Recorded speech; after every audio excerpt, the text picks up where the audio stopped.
In December of 1944, the US Army was still waiting on its main shipment of winter boots. Not a rumor, not a footnote. Halfway through the coldest month American troops would spend in Europe, the boots meant to keep men's feet alive were still sitting somewhere behind the lines. Almost 50,000 American soldiers became cold-weather casualties that winter, more than German artillery managed to inflict. Men could clearly still fight in weather that cold. The real question is whether the army meant to keep them alive ever caught up to the war it was fighting. Bart Hageman was 19, a private with the 17th Airborne, when he learned what cold actually does to a person. Not the version you feel walking to your car in January, the version that gets inside your boots while you sleep and doesn't ask permission. He'd go to sleep at night, his feet already damp from the day's march, and wake up with no feeling in them at all. He'd kick his heels together in the dark until circulation crawled back, good for maybe another hour before it happened again. That was a full night's sleep for a paratrooper in the Ardennes. Not rest, just a rotation of numbness and pain, repeated until the sun came up.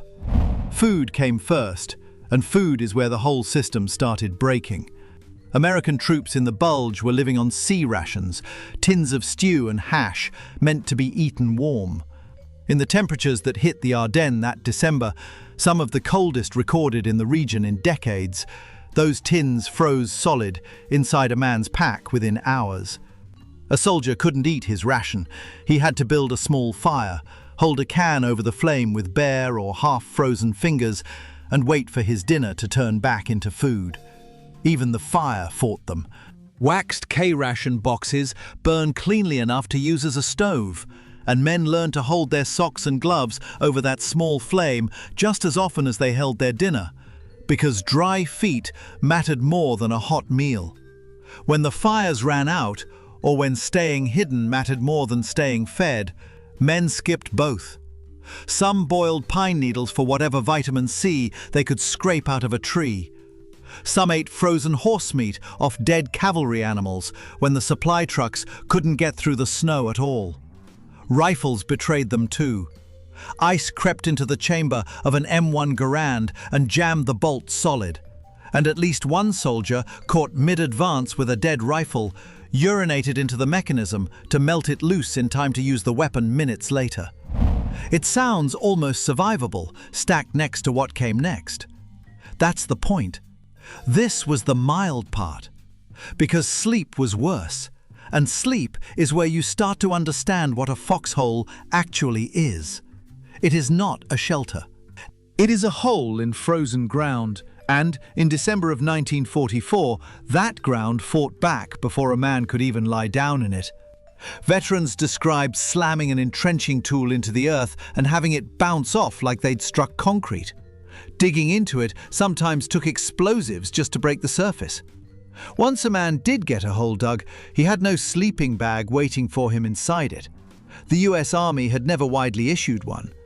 What he had was a wool blanket if he was lucky, his own greatcoat, and the body heat of whoever was sharing the hole with him. Some men brought dogs into the foxhole with them for exactly that reason.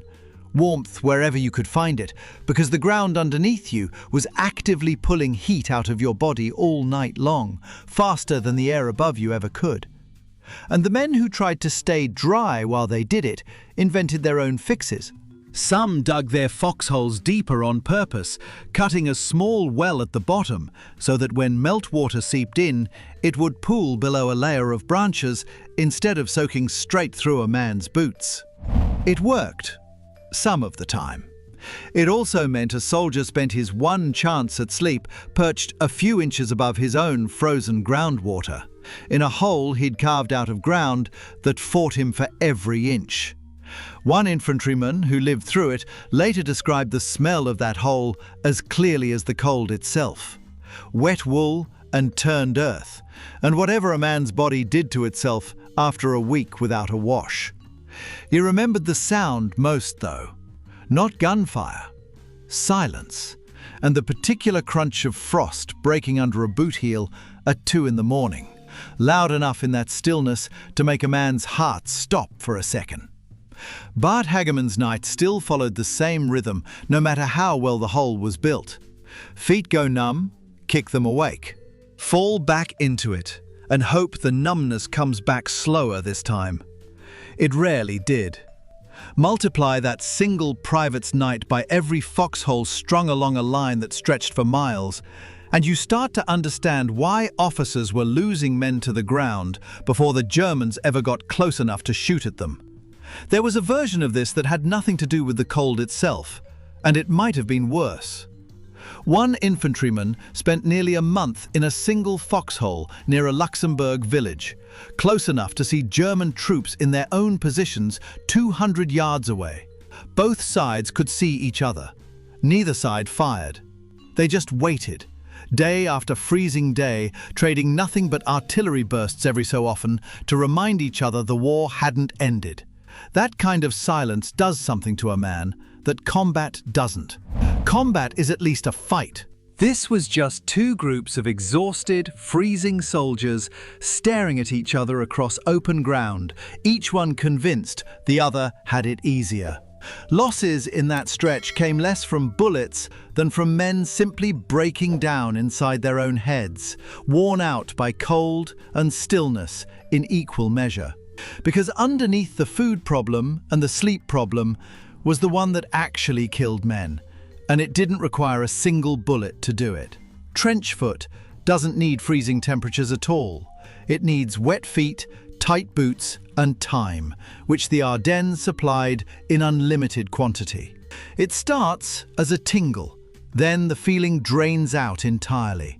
By the time a man finally worked up the nerve to pull his boots off, and some men refused for days because they were terrified of what they'd find, the skin underneath had already gone from red to deep purple to a color no living foot should be. Bruce Glover, a private with the 393rd Infantry, remembered exactly why he kept his boots laced tight through the worst of it. He was afraid that once he took them off, his feet would swell so fast he'd never get them back on. He was right to be afraid. When the medics finally forced the issue, examining every man in his company, he was diagnosed with trench foot and shipped to a hospital days later, one bed away from a soldier whose foot had gone past anything a bandage could fix. First Sergeant Roger Rutland of the 106th Infantry watched his own big toes swell past the size of a golf ball. He sent men back from the line with feet so damaged the only fix left was amputation at the ankle. Some soldiers were simply given whiskey to drink for frostbitten hands and feet on the theory that alcohol would warm them. It didn't. It made the blood vessels dilate and the damage worse. And by the time anyone figured that out, it had already happened to hundreds of men. The medical system built to catch these men was drowning before December even ended. The 77th Evacuation Hospital had beds built for 750 patients. During the bulge, it was treating 1,500.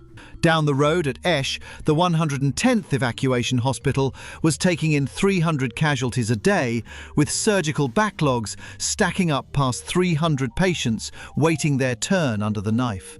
Blood plasma, the stuff meant to keep a wounded man alive long enough to reach a surgeon, froze solid in its glass containers in the cold, which meant the golden hour every combat medic trained for simply didn't exist here. A man hit by shrapnel in the Ardennes could go into shock and die of exposure before anyone even finished treating the wound itself. Medics crawled through open snow under fire to reach him anyway, because the alternative was watching him freeze where he fell. This is where the survey stops being about discomfort and becomes about a system that was never built for what it was asked to do. Nearly 90,000 American casualties came out of the Battle of the Bulge. 15,000 of them were non-battle injuries. Frostbite, trench foot, exposure. Men taken off the line not by a German soldier, but by their own government's failure to get a pair of boots to the front in time. That's the number the boot shipment sat on top of for weeks, while it inched toward the men who needed it. And it wasn't only the Americans learning this lesson the hard way. 3 years earlier, On the other side of the continent, German troops outside Moscow were freezing inside the same summer uniforms they'd invaded in that June, because their own command had planned for a war that would be over before the leaves fell. Requests for winter gear went up the chain in the autumn and came back denied, or simply ignored, right up until the first snow was already falling. By November, fuel was freezing solid in the fuel lines, and crews had to build fires under their own tank engines just to get them to turn over in the morning. Rifle bolts seized shut in the exact same way an American Garand would 3 years later, a world away, in a different war, on the same losing terms, with the same weather. Tens of thousands of German soldiers lost fingers, toes, ears, and worse, to a winter their own planners refused to prepare for. Soldiers stuffed newspaper under their shirts because there was nothing else between their skin and the wind. The Soviet soldiers on the other side of that line weren't living in comfort either, sleeping in trenches with meltwater up to the waist and a single greatcoat serving as bed, blanket and pillow at once. But at least they'd been issued felt boots and padded jackets built for exactly this. 2 armies, 2 different flags, and the exact same failure on one side of the line. Whoever runs the supply chain decides who survives the cold, not whoever's better at fighting through it. By the time Bart Hageman's unit made it out of the Ardennes, he'd spent weeks running the same nightly routine. Numb feet, kicked awake, a few minutes of feeling before it drained away again.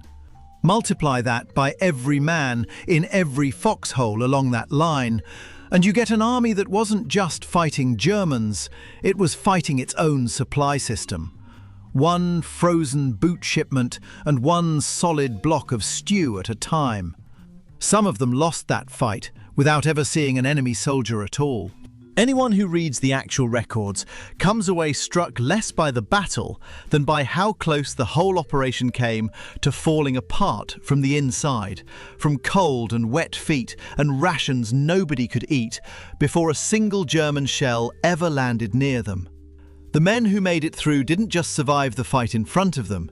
They survived their own government's math running short, 1 freezing night at a time, and somehow kept getting back into the same hole the next morning. There's a version of courage that gets a medal, a charge across open ground, a rifle held steady under fire. And there's the version nobody photographs, getting up at 2 in the morning to kick your own feet back to life for the 10th night in a row, knowing tomorrow asks the exact same thing of you. Bart Hageman never called himself a hero for it. He just called it staying alive long enough to see the next sunrise, and doing that again the day after. If you've ever complained about a cold commute, picture spending a month in a hole you dug yourself, eating a block of frozen stew with your bare hands, and hoping your feet are still there in the morning.